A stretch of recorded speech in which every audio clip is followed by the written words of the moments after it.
If you finish your job, come home, play video games, etc. That's what I used to do when I was 17 a little bit. What I didn't do is come home and think, okay, fuck, let's work on something new. Let's try and build something. Let's start a YouTube channel. Let's start creating content instead of consuming content. I'd tell myself to be a little bit more proactive with my free time and not fuck around so much. If you had a teenage son, what would be the one piece of advice you'd give him to break through the matrix and achieve success in life? I think if you're a young man, even if you're not my child, if you're just any man who's out there in the world today, you need to look at some problems that need solving, either for yourself or for society, and find a way to fix it. And I think that you should just adopt some problems and try and fix it. It doesn't matter what it is. You can just try and fix the litter in your area, or you can try and get a six-pack, or whatever you want. Men are builders. The modern world, call me misogynistic, the modern world was built by men. Every building you're in was built by men. Every road you drive on was built by men. We're builders, we build things, and that's what you should be focused on. Have you got any advice for 21-year-olds who, I guess, seem pretty lost and they don't really know which direction to go in?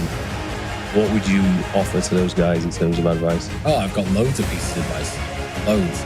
If you don't know what to do, don't go to university. Yeah. That's the first thing.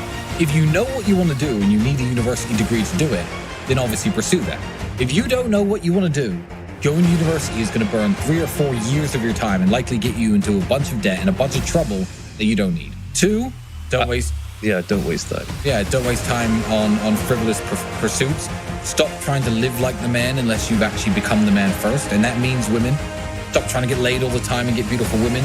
Because if you are a nobody, the time and effort it's going to take into convincing a really beautiful woman to go to bed with you is much less time than it would take me or Mike, because we are somebody already. So you're burning your hours.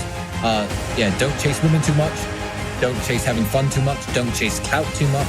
Don't try to be seen, cool places that you can't actually afford to be in. You know, Dubai is actually a very interesting example of this. I'm going to go off on a bit of a tangent here, but that's all good advice. It's simple. Dubai is a very good example of this because Dubai is a place where people can look like they're doing something big when they're doing absolutely nothing at all. Mm-hmm. There are hotels in Dubai, like the hotels I stay at, that are 1, 2, 3 grand a day, 10 grand a day. They do exist. And there are also hotels in Dubai up near the old town where, you know, the laborers and the workers stay that cost $35, $40, $50 a day. That does happen. You could fly to Dubai, and people do this. Men do this with no money. They come to Dubai with their friends. They have no money in their pockets. They have a nice shirt that they'll wear, fine.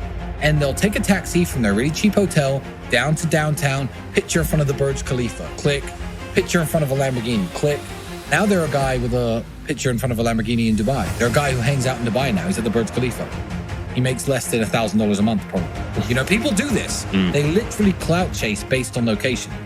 And that is the biggest waste of time that I've ever heard of. You know, go on a vacation within your budget and have fun with your friends, by all means, and take your mind off trying to be somebody. But yeah, people pretend too hard today.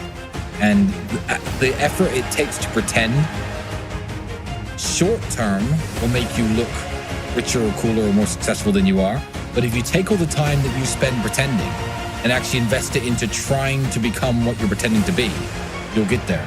Yeah. But it will take, again, 3, 4, 5 years.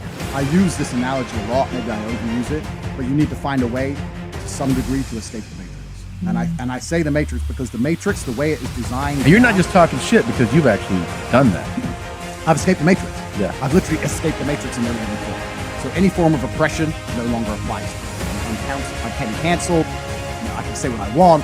My finances are secure. I've escaped the matrix. And when I talk about the matrix, it primarily applies to men because men are the backbone of the slave force. They always have been and always will be. And unfortunately now, if you're a law-abiding man inside the matrix, your future and the life that is laid out for you is nothing but threat. You're going to go to school, you're going to get in debt, you're going to get a job, you're going to get a wife, divorce is coming, you're going to lose the house eventually, your job's shit, inflation's outpacing your wages, you're going to work, no one's going to appreciate it, now you're old, realize it. That is the matrix for 99% of men, and you need to find a way to escape it. And I guess I was kind of fortunate from a young age. I always knew that the matrix was coming and that the system is designed to oppress. The people who make the rules do not make the rules for the benefit of us. They make the rules for the benefit of the people who make the rules. And I knew that. And I think every person intrinsically knows that. Like if it's 4 a.m. and you're sitting in a gas station and a Lambo pulls up, you're probably thinking drug dealer or criminal. You're not thinking, oh, he definitely went to school. The system is absolutely broken. It's designed to oppress. And that the majority of people who stick to the rules are going to lose. This is the knowledge that you're only going to learn the hard way. And even after I tell you, you're still not going to implement it because you don't learn anything unless it's learned the hard way. But at least if I tell you in advance when it happens, you can be like, oh yeah, I should listen. So I'll tell you a few of my boundaries.